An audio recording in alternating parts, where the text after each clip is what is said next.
Pressure आप पर डाला जा रहा है जी, प्रेशर डाला जा रहा है। प्रेस कॉन्फ्रेंस करेंगे आप? प्रेस कॉन्फ्रेंस करेंगे? मेरी बात सुनिए, अल्लाह आजमाते अल्लाह के महबूब के हाल को आजमाया गया। इंशाअल्लाह जब आप हक और सच पे रब आपके लिए काफ़ी होता है।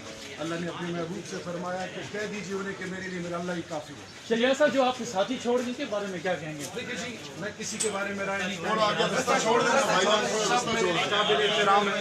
किस हालत में छोड़ा, क्यों छोड़ा, ये तो रब जानता है।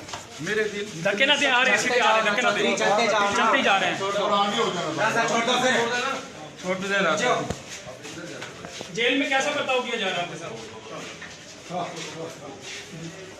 देखिए मेरी बात सुनिए, आजमाइश आती है, अल्लाह हम सबको सुरक्षित करे। आप डटे हुए हैं अपने साथ के साथ? देखिए जी, एक अल्लाह के महबूब, एक मुल्क, एक सर के जेल और उसके बाद हालत आए तो नो बेल, क्या कहेंगे? देखिए मेरी बात सुनिए, जो रब ने लिखा वो